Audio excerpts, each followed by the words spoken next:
Assalamualaikum warahmatullahi wabarakatuh. Kembali lagi dengan saya, Amaranda Hanifah, dari program studi Teknologi Rekayasa Otomasi dengan 3 digit NIM terakhir 015. Pada video kali ini, saya akan membahas tentang apa itu motor induksi serta rangkaian start delta. Nah, apa aja sih yang akan kita bahas? Pertama, ada cara kerja bagian-bagian dalam motor induksi. Yang kedua, ada rangkaian start delta, alasan menggunakan start delta, rangkaian daya dan rangkaian kontrolnya. Yang ketiga, ada simulasi di software CADSIMU. Nah, bagaimana sih cara kerja dari motor induksi itu? Motor induksi bekerja berdasarkan prinsip induksi elektromagnetik. Jika konduktor rotor dihubung pendek, arus akan mengalir di konduktor motor. Arus akan menghasilkan torsi yang akan melawan hukum relatif gaya gerak antara rotor dan RMF atau rotating magnetic field yang disebutkan dalam hukum Lenz. Untuk mengurangi gerakan relatif, rotor mencoba mengejar RMF dan mulai berputar ke arah yang sama dengan RMF. Nah, ini merupakan bagian-bagian dari motor induksi. Di sini ada fan cover, ada fan, bearing, A-bolt, nameplate, frame, rotor, end shield, drain plugs, V-ringer, atau biasa disebut dengan fairing, ada shaft, ada stator winding atau lilitan, dan juga terminal box. Nah, saya akan jelaskan beberapa bagian saja dari motor induksi ini. Yang pertama yaitu stator. Stator itu merupakan bagian yang tidak bergerak, yang terbuat dari inti besi yang dilapisi slot-slot untuk menempatkan belitan kawat tembaga. Jadi stator ini adalah tempat untuk si lilitan tembaga di dalam motor. Nah, fungsi stator itu menciptakan gaya magnet yang akan menginduksi motor. Lalu yang kedua ada rotor. Rotor adalah bagian yang berputar dan menerima induksi dari medan magnet stator. Nah, ada dua jenis nih rotor itu. Ada squirrel cage atau sangkar tupai dan wound rotor atau biasa disebut dengan slip ring. Nah, fungsi rotor itu apa? Fungsinya adalah mengubah energi induksi elektromagnetik menjadi gerakan mekanis atau putaran. Lalu yang ketiga ada shaft. Shaft itu merupakan batang logam yang terhubung langsung dengan rotor. Jadi fungsi shaft itu sebagai penghubung tenaga mekanis dari rotor ke beban. Yang dimana shaft ini harus kuat untuk menahan torsi yang dihasilkan motor tanpa bengkok atau patah. Karena dia harus menghubungkan bagian rotor motor ke bebannya. Lalu bagian selanjutnya ada terminal box. Ini merupakan salah satu bagian terpenting pada motor yang merupakan kontak sambungan listrik berisi terminal koneksi untuk menghubungkan belitan stator dengan sumber listrik atau rangkaian kontrol. Nah, terminal box ini dibuat untuk mempermudah instalasi dan memberikan proteksi pada sambungan kabel. Lalu yang kedua ada bearing. Bearing itu merupakan bantalan berupa metal roll yang berisi bola kecil atau gotri untuk mendukung poros rotor agar dapat berputar secara lancar, seimbang, dan stabil. Jadi fungsi bearing ini untuk mendukung geraknya si rotor dan mengurangi gesekan antara shaft dan rotor dengan bagian yang diam seperti frame. Lalu yang ketiga ada frame. Itu merupakan bodi terluar motor sebagai rumah stator dan melindungi bagian dalam motor. Nah, frame ini juga sebagai ventilasi penyebar panas agar motor tidak overheat. Nah, jika kalian melihat bagian frame motor ini seperti ada sirip-siripnya, nah itu dibentuk untuk mengeluarkan hawa panas yang ada di dalam motor agar cepat keluar gitu untuk mendinginkan motor agar tidak overheat. Dan juga frame ini memudahkan pemasangan motor, misal mau dipasang di meja atau di sebuah mesin seperti itu, dia sebagai tatakannya. Lalu selanjutnya ada fan atau kipas. Ini fungsinya untuk mendinginkan komponen motor berupa stator dan rotor dengan mengalirkan udara dingin melalui frame untuk mencegah overheating. Jadi kalau frame tadi yang ada sirip-siripnya itu dia untuk mendinginkan juga, namun fan ini gunanya juga untuk mendinginkan, namun dia bergerak seperti itu. Nah, selanjutnya kita masuk ke rangkaian Star Delta. Apa sih rangkaian Star Delta itu? Nah, pada pertemuan sebelumnya itu kita sudah membahas mengenai doll starter. Nah, di sini kita membahas tentang Star Delta. Star Delta adalah metode untuk menyalakan motor induksi 3 fasa dengan tujuan mengurangi arus dan torsi awal yang tinggi dengan cara menyambungkan lilitan motor secara konfigurasi bintang atau star terlebih dahulu, kemudian setelah motor mencapai kecepatan tertentu, sambungan diubah menjadi konfigurasi delta untuk operasi normal. Metode ini membantu mencegah kerusakan motor akibat lonjakan arus pada saat startup, serta mengurangi tegangan pada setiap lilitan motor. Jadi, gunanya rangkaian Star Delta ini adalah untuk mengurangi lonjakan arus. Nah, gimana sih cara kerja dari rangkaian Star Delta? Nah, yang pertama itu fase bintang atau star. Saat awal start, lilitan motor dihubungkan dalam konfigurasi bintang atau star. Dalam konfigurasi ini, tegangan yang diterima setiap lilitan berkurang menjadi sekitar 58% dari tegangan suplai yang berfungsi untuk mengurangi arus dan torsi awal. Lalu, pindah ke fase delta. Setelah motor mencapai kecepatan yang cukup, sambungan lilitan akan dialihkan ke konfigurasi delta.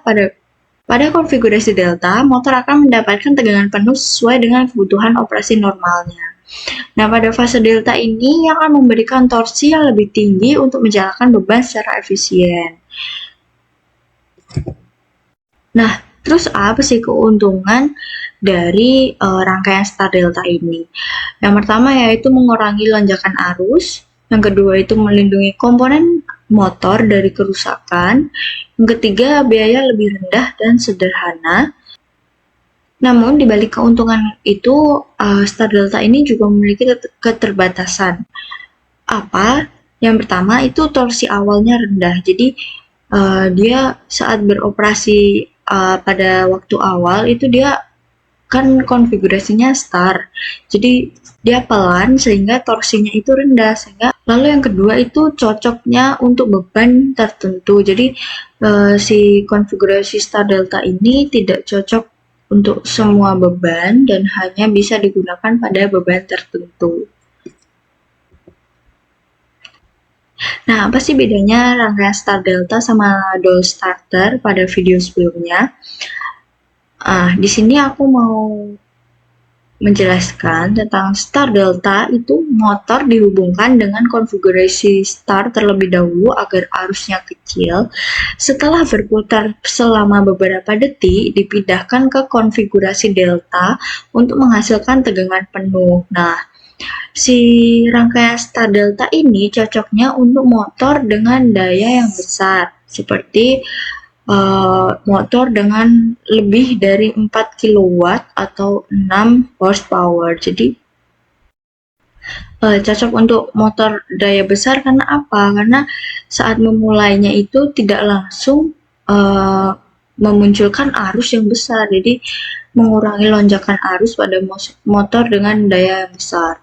Lalu doll starter itu apa? Nah, kalau doll starter, motor itu langsung dihubungkan ke tegangan penuh sehingga arus awal motor sangat besar, sekitar 6-8 kali arus beban penuh yang dapat menyebabkan penurunan tegangan pada jaringan listrik dan tekanan mekanis pada motor. Nah, rangkaian doll starter ini cocok untuk aplikasi daya kecil. Kalau Star Delta cocok untuk aplikasi daya besar karena bisa mengurangi lonjakan arus. Kalau doll starter itu kan langsung ke arus beban penuh seperti itu.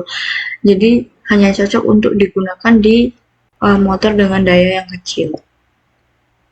Nah, ini ada rangkaian Star Delta-nya. Di sini ada rangkaian daya dan rangkaian kontrolnya.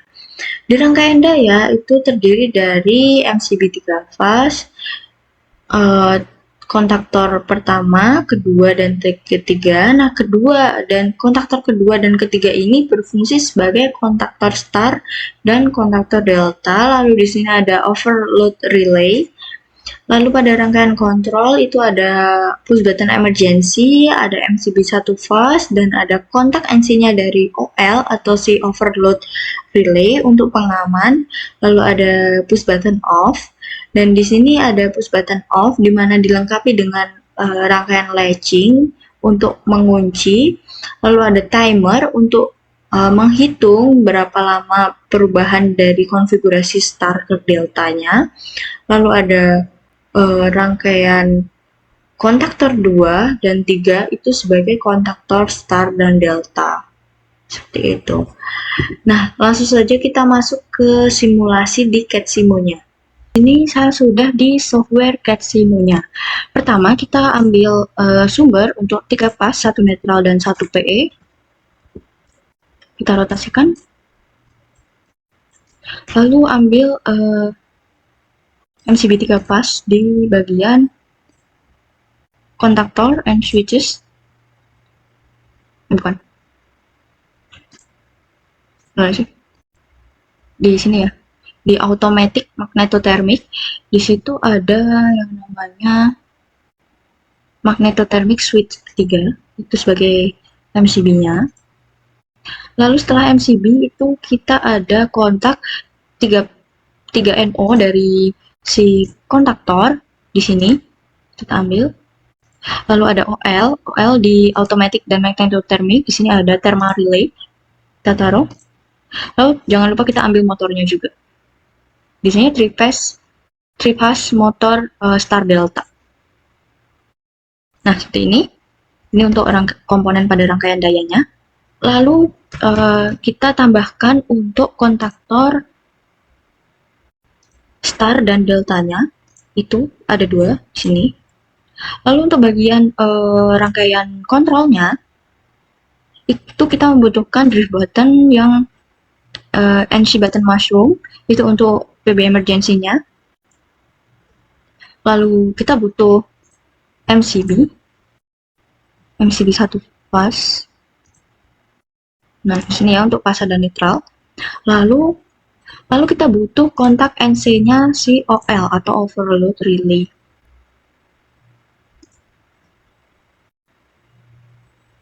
Nah, di sini ada NONC auxiliary head relay.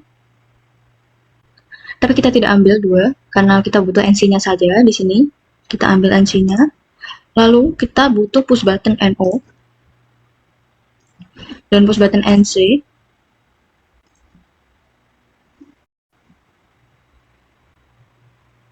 Lalu kita butuh kontaktor.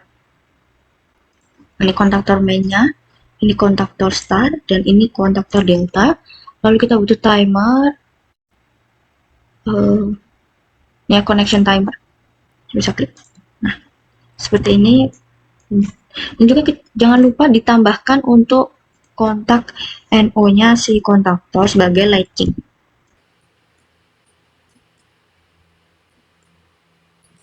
Nah, seperti ini. Kita bisa sambungkan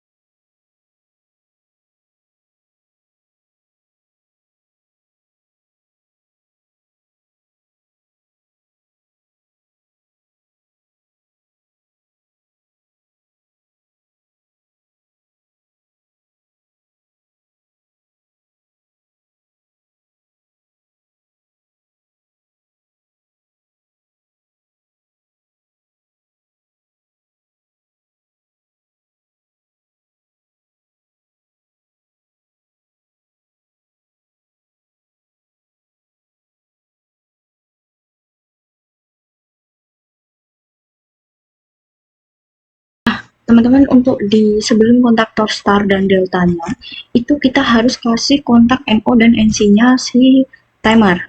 Dimana di sini untuk star, di sini untuk deltanya. Lalu kita juga perlu untuk menambahkan kontak NC dari kontaktor lawannya. Semisal pada kontaktor start saya taruh kontak NC-nya delta dan di titik ini kita sambungkan dulu.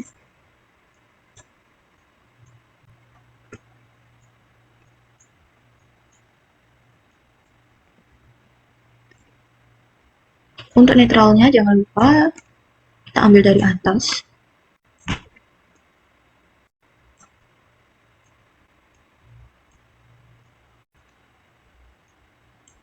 Nah, untuk nama-namanya jangan lupa kita ubah. Di sini ada MCB3 pass. Lalu di sini ada kontaktor main. Ini adalah kontaktor delta. Di sini ada kontaktor delta dan yang di sini adalah kontaktor star. Saya singkat KS.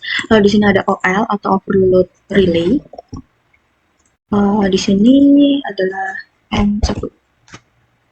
Di sini MCB1 pass. Di sini ada emergency.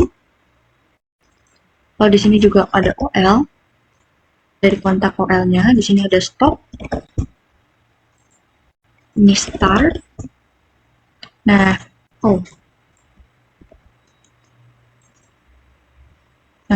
di sini kontaktor main. Untuk latchingnya juga jangan lupa diganti ya, kontaktor main. Lalu di sini itu kontaktor delta. Di sini kontaktor start. Di sini ada timer, tim. Lalu di sini ada tempo atau setelan waktunya. Itu kita setting 10 detik aja. Lalu jangan lupa untuk kontak NONC-nya itu kita ganti dengan tim. Dan juga ini kita berikan alamat yang berlawanan. Ini di atasnya kontaktor delta, berarti saya berikan NC-nya kontaktor star. Lalu di atasnya kontaktor star itu kita berikan NC-nya si kontaktor delta. Nah, baik teman-teman, ini adalah hasil dari rangkaian start deltanya. Sebelumnya, ini saya melakukan perubahan pada kontak timernya di sini.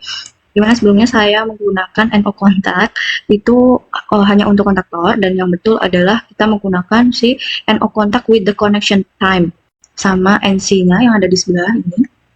Itu kita gunakan untuk NC dari timer itu kita gunakan di kontaktor start, dan NO timernya kita gunakan di kontaktor D atau delta.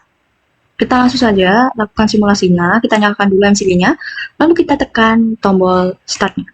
Nah, di sini motor akan menyala dalam konfigurasi start selama 10 detik. Lalu setelah 10 detik, kontak NC timer akan memutus kontaktor start dan akan menyambungkan ke kontaktor delta sehingga motor dalam konfigurasi delta.